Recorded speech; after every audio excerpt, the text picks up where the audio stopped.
Hey fellow Nevillers, here we are back again with another personal share of Neville Goddard's wonderful mystical teachings. I've got my nose up in the 1941 copy of Your Faith is Your Fortune.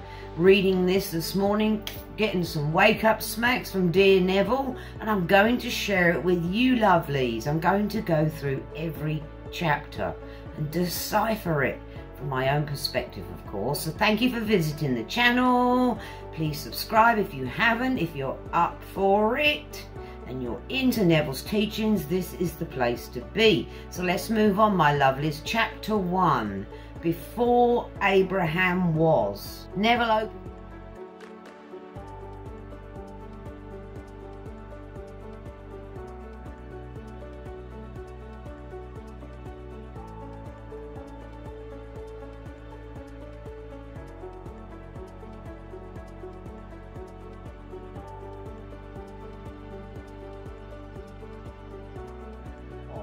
Neville opens this with a Bible quote, of course. It is, "Verily, verily, I say unto you, before Abraham was, I am." John 8:58. What sticks out to me here is the words I am. We'll go through the chapter. Let's see. He says, "In the beginning was the Word, and the Word was with God, and the Word was God."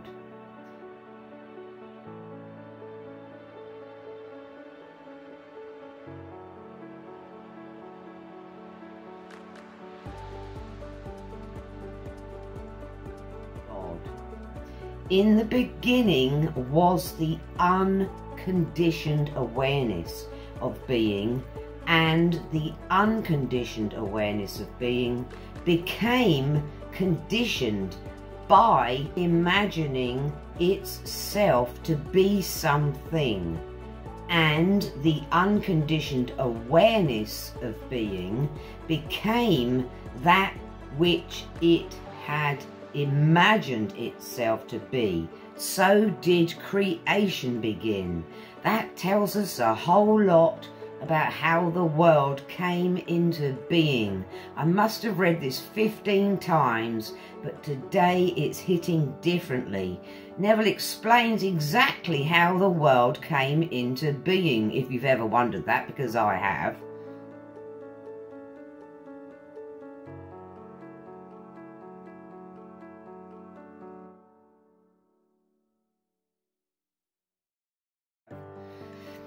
So, the unconditioned awareness, i.e. God, because all we have is God.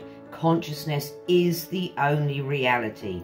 I'm God, you're God. So, in the beginning, it was unconditioned. Our awareness was completely unconditioned. And as you know, the longer we go through life, or the more we go through life, is a better way of saying it, the more our consciousness becomes conditioned, i.e. imprinted with different things. So he says, by this law, first conceiving, then becoming, that conceived all things evolve out of nothing. And without this sequence, there is not anything made that is made,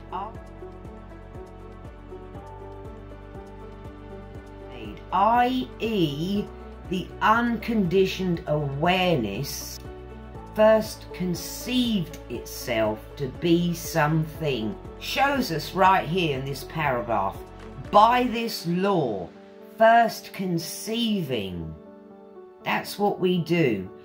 We want to be something else. Let's say, for instance, I wanted to be married.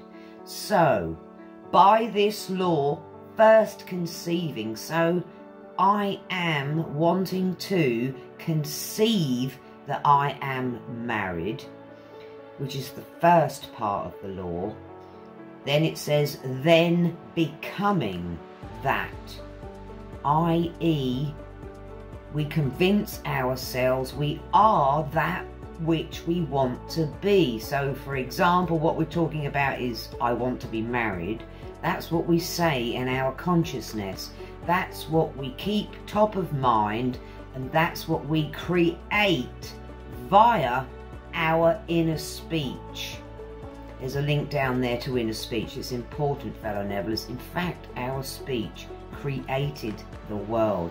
What you see out here was done by your inner speech.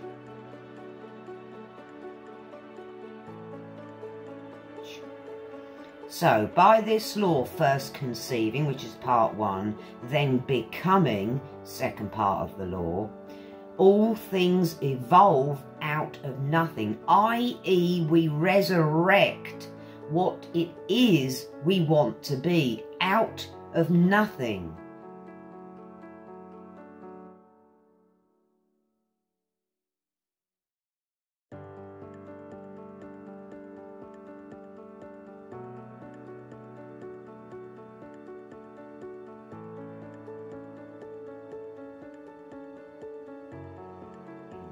Out of our consciousness.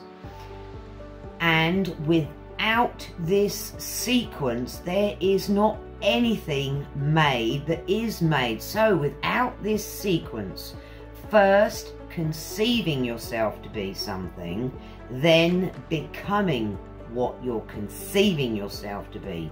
That's how we create. Back to the book. Before Abraham or the world was, I am. Think about that, fellow Nevillers. Before the world even was, before Abraham even was, I am.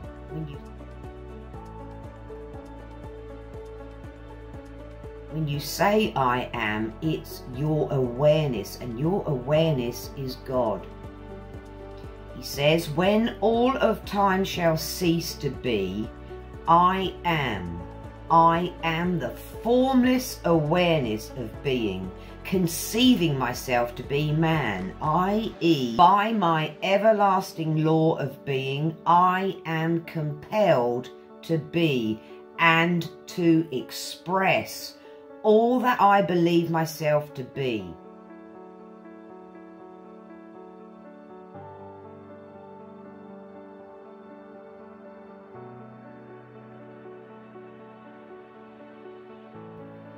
Very, very true. So whatever we are aware of being, that's what we express.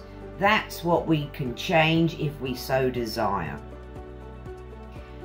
He continues, I am the eternal nothingness, containing within my formless self the capacity to be all things. You and I have the capacity to be all things.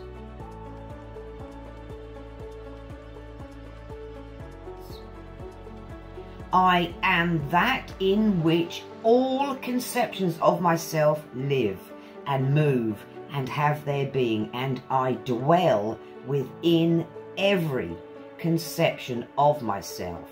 From this withinness I ever seek to transcend all conceptions of myself.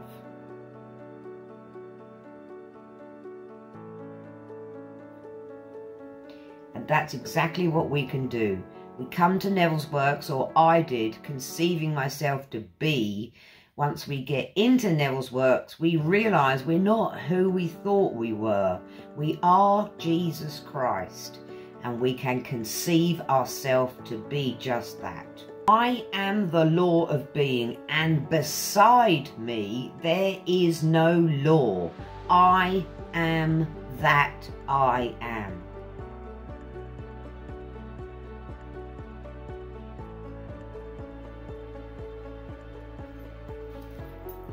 End of chapter. It's a short one, but it's powerful. The last line, I am that I am.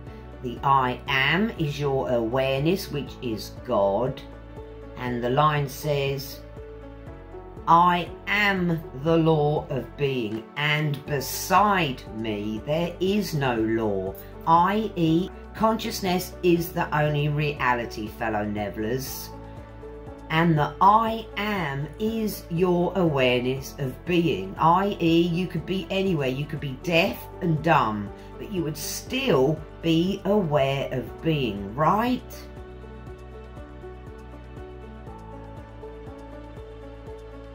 You would, trust me. Trust Neville, actually. He's the one that's leading us into this wonderful world of imagination and information, helping us understand who we were before we became what we are.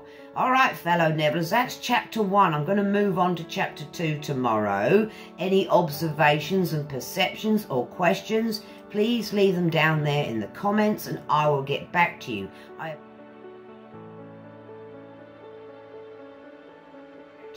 I appreciate your love and support. Wonderful comments. Big fat kiss, because I'm all about love up here. And I will see you next time. Bye, guys.